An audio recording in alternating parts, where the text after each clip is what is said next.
In the funeral service for the victims of the bus crash near Vryheid last week, that's expected to get underway shortly. 10 EFF supporters were killed when the bus they were traveling in collided with a truck. They were on their way home from a Youth Day rally. Pila Mthembu is in Vryheid and joins us now live. Then, Pila, one could imagine that the leadership of the EFF in its totality may, of course, also be in Vryheid this morning.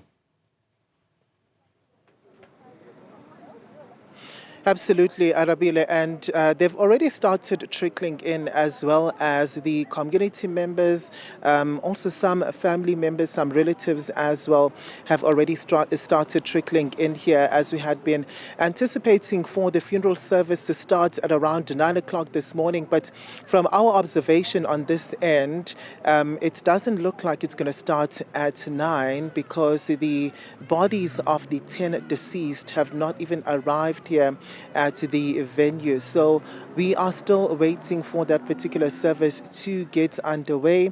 But as you've correctly stated, EFF members, supporters have already started gathering here and also in their regalia to demonstrate their support. But whilst we wait for that particular funeral service to start, I'm going to bring in the national chairperson of the EFF, Nontando Nolutshungu, to speak to us about these particular preparations. We know the EFF is behind it, and also perhaps if we can start where, what can we expect today, and if you could take us through the impact that this has had on the EFF over the past few days.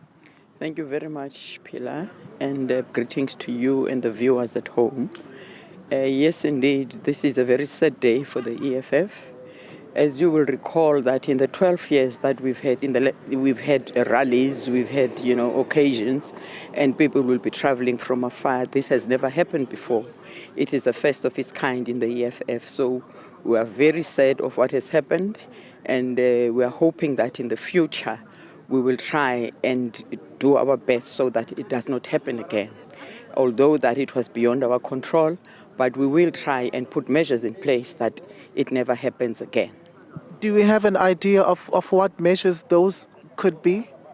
Leaving early, making sure that, people that will be traveling long distances leave early, because as you know, that traveling at night, it's very difficult, especially in the bad roads that we have in South Africa. I mean, as we're coming here from Durban, a lot of potholes and all of that. So traveling daylight is always the best. Would you say then that it's an accident which could have been avoided? We certainly don't know the full details of what has happened. We still have to know, but all I can tell you is that no one can do this deliberately. It must have been, an accident, as you have said so. Yes, and it also brings me to my next question. Do you have any updates? Have authorities, officials reached out to you with regards to an update over the investigations which are currently being conducted over this fatal crash? This happened a week ago, and the focus was to engage with the families and make the necessary preparations for the funeral. So the focus really has been on the funeral, and we had very few days to organize these funerals. Dealing with 10 families, it has not been easy. Immediately after the funeral, the focus then will shift, and we will focus as to get the details of what exactly happened. Yes, and if you could walk us through the support that you have been providing these families as funeral preparations have been underway and they are expected to be laid to rest today.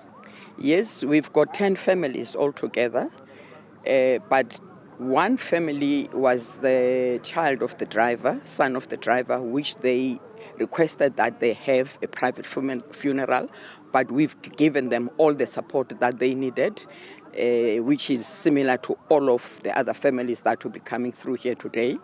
And the one family, the second one, will be buried in Zimbabwe, so we will not be amongst us. Then there's a third family who has requested that in terms of their family tradition, once the body is at home, it cannot leave. It must go straight to the grave side. So instead of 8 families that are supposed to be here today, we are only going to have 7 families. So it is now going to be 7 families, 7 bodies that are going to be here, and no longer 10. Yes, it is no longer 10, as I have explained. The one is going to Zimbabwe. The one has asked for a private funeral. And the third one also, because of, family rituals, that is not supposed to leave. The body, once it gets home, it must leave home straight to the burial site. And obviously, before I let you go, the party president, the leader, Julius Malema, is expected to address, mourners here in this funeral service. Do we perhaps know what can we expect him to touch on? Obviously, the theme is the funeral, and he will speak about the burial, how sad we are, and also what measures we will take and we'll put in place in the future so that this kind of accident does not happen. Although I have said it is something that we cannot control, but we will do what we can, in order to avoid any incident of this nature in the future. All right. Thank you so much for your time. Appreciate it, ma'am.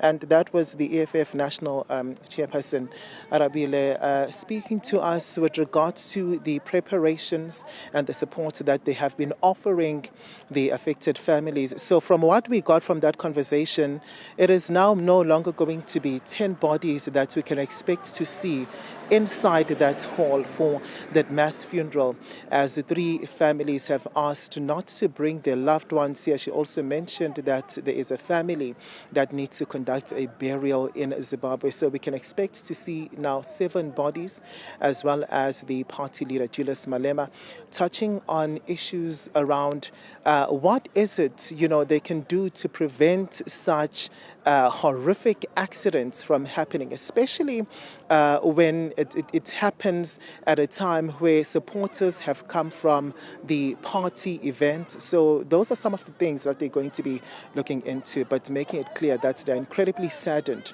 by what had happened, and acknowledging that, at this particular point, there is no update with regards to the investigations, but they are not ruling out the possibility that it is an accident that could have been prevented. Pilam Tembu, thank you so much for bringing us that update. Then, of course, that interview as well with a lot of clarification as well. We'll be crossing live to Vryheid as soon as that funeral procession then does begin, of course, then, and we'll give you those visuals and commentary live then as it happens. It was anticipated to start at 9 a.m. Now, looking like it may start a little bit later. We'll kick things off when that does happen, of course. But now 7 of the 10 families will indeed be part of this mass funeral, with 3